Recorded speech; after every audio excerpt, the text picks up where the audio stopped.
Yo, do you smell that? What in tarnation is that? Tastes like air pollution.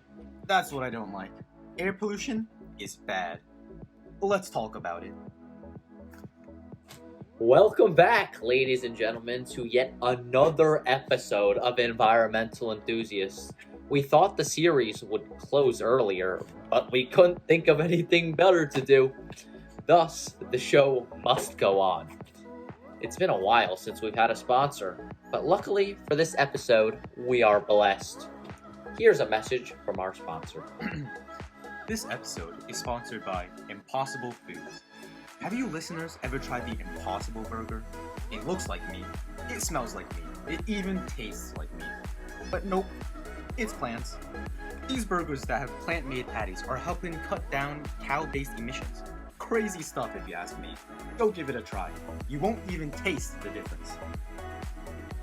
Alright, let's get back to the main portion of today's podcast.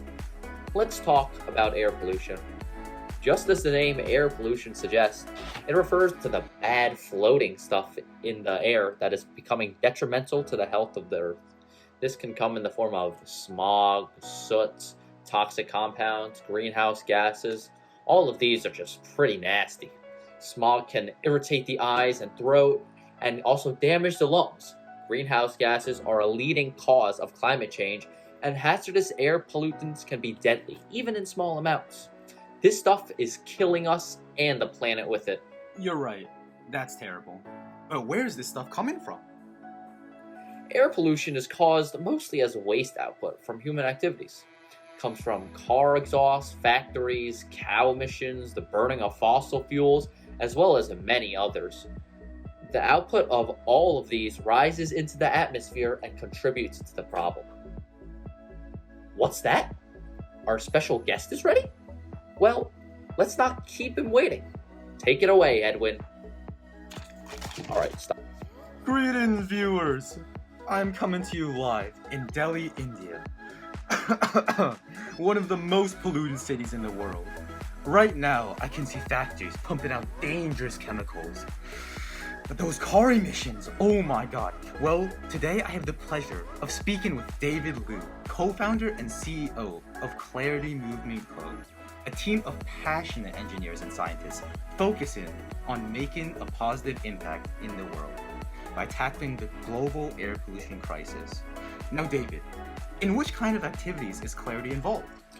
Well, currently, Clarity's focus is on our air monitoring solutions for cities that combine state-of-the-art hardware and software to help cities expand their current monitoring effects by 100-fold.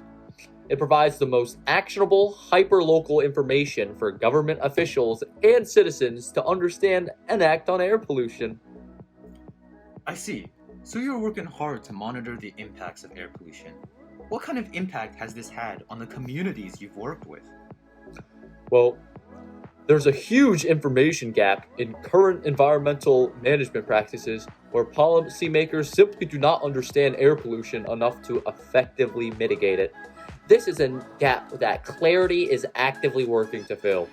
It is one thing to say, the air is polluted and we need to clean it. It becomes much more difficult to answer the question, how do we clean it? When coupled with the environmental, social, and economic externalities that come with any decision. Intriguing. So how do you think Clarity can give a positive contribution in that sense? Going back to the idea of turning the goals into actions, air quality data serves as an important metric in evaluating outcomes, whether that be clean air goals or broader SDGs. Clarity has been fortunate to be recognized by the international bodies leading SDG efforts as a leader in the air quality space, contributing to the forefront of defining how technology and data fits into the proposed framework. I'm a strong believer in the power of data in aligning and assessing sustainability goals. Incredible. Well, David and his work provides a clear example of people hard at work tackling the issue of air pollution. Let's go back to live to take a little recap.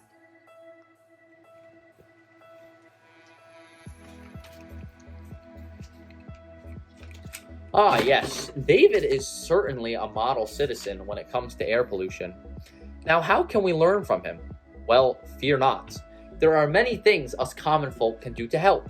You could conserve energy in any form, limit car usage by carpooling or taking public transit, use environmentally safe paints and cleaning products whenever possible.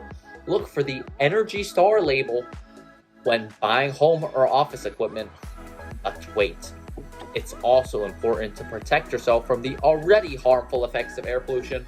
On days of high particle levels, you can wear masks to limit their invasion into your body. And we do not want things to invade our body.